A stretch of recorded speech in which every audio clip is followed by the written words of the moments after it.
Hello, welcome to Bass Technique Lesson 1. In today's video, we'll look at the right hand or plucking hand technique.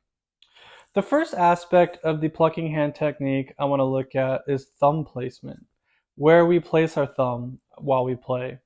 For me, I have 3 thumb positions. The first is either resting on the body or on one of the pickups of the bass. This will be position 1. The second position is resting on the lowest string. This will be position 2. And then third position will be resting on the second to lowest string. So first position, second position, third position. There are 2 benefits to anchoring our thumb. The first is that it gives us more stability in our right hand technique. And the second is it helps to mute the bottom strings. When we play bass, it's very common to have unwanted string vibration and produce unwanted noise. In order to eliminate that, we can use our thumb to mute the bottom strings. In addition to using the thumb to mute the strings, I also use my ring finger.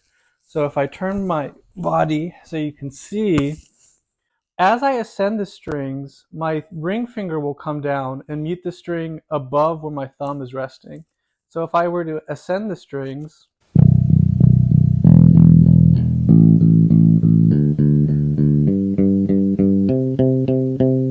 so you can see here my ring finger is on the string above where my thumb is resting, and my pinky is also actually resting on where my is resting on the same string as the thumb. So I have the pinky and the ring finger resting on the strings. So now that we have the muting technique of the right hand down, let's talk about plucking technique. So when we ascend the strings, we will alternate our index and middle finger. For example, if we play groupings of 4 notes on each open string, it would look like this.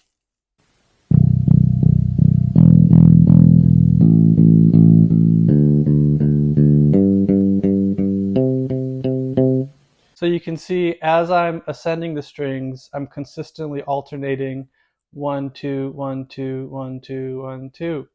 Now, when we descend, something else happens. Because when we're descending, the finger follows through the string and lands on the next string, we can use this to create more efficiency with our right hand. So when I'm descending the strings, I will go 1, 2, 1, 2, 2, 1, 2, 1, 1, 2, 1, 2, 2, 1, 2, 1, 1, 2, 1, 2, 2, 1, 2, 1. So you can see using the 4-note grouping, it switches between which finger leads when we descend because of the raking. So if I were to perform the whole exercise, 4 notes per open string, it would look and sound like this.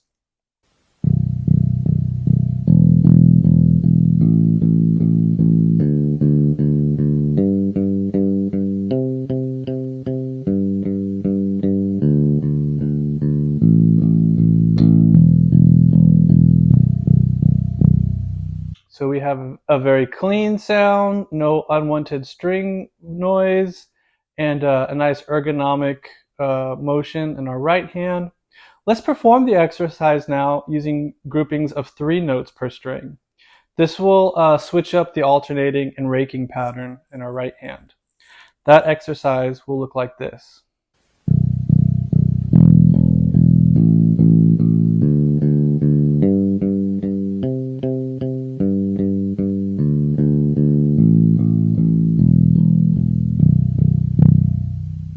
So you can see, because of the 3-note grouping, the pattern as I descended, 2, 1, 2, 2, 1, 2, 2, 1, 2, 2, 1, 2, 2, 1, 2, 2, 1, 2.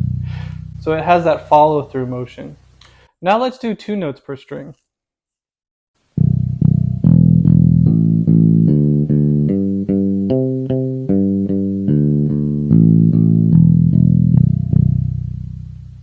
So this is an excellent exercise to develop our right hand technique, just playing these open string, different groupings exercise.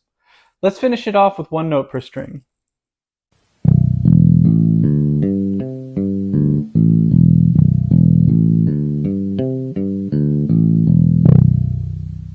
So you can see, because we're doing one note per string, when we descend, it's all one finger. Ascending, descending. Great. So you may have noticed my left hand is actually active, even though we're playing open strings. What's going on is the left hand is helping to mute the strings, especially the upper strings, as we descend the exercise. So the left hand takes care of the high open strings, and the right hand takes care of the low open strings, muting wise. Now that we've covered the basics of right hand technique, I want to get into some more specialized concepts. Another right hand technique that I sometimes use is called the floating thumb technique. What this involves is, instead of using the hand to anchor the thumb onto the bass, the thumb will float in front of the plucking fingers to mute the strings, but also it creates a very straight position for our wrist. Keeping our wrist straight helps to prevent injury.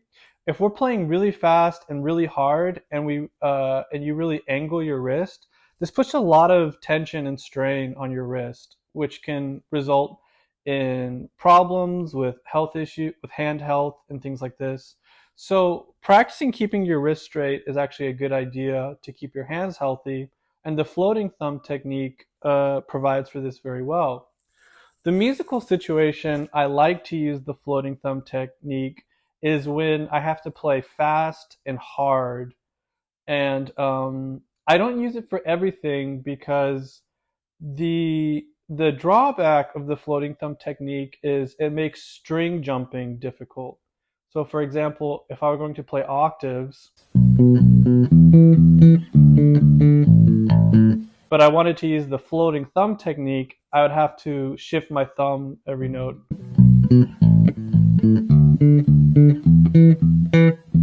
You can kind of do it, but it feels better to have an anchor when I do that. The context that I like using the floating thumb technique is when I'm walking. If I'm doing jazz walking bass lines and I really need to dig in hard and play fast, using the floating thumb technique for that, I think, works very well. I'll demonstrate that a little bit.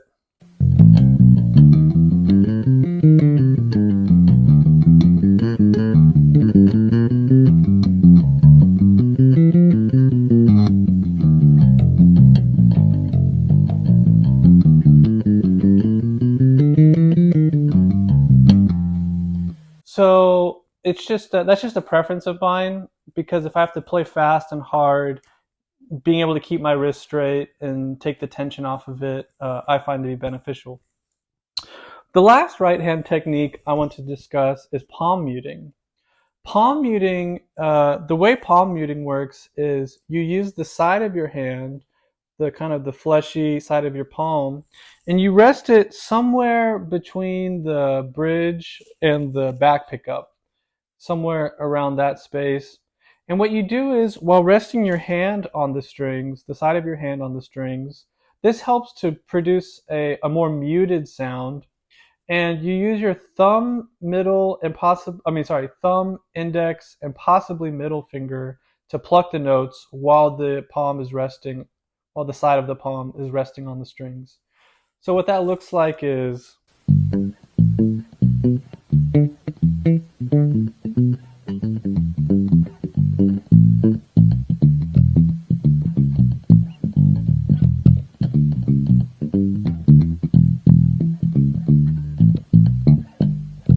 so you can hear it has a pretty funky, muted sound. It's also very good dynamically when the dynamics come down in a musical situation to use the palm technique, because it kind of brings down the volume of the instrument as well. So very useful technique.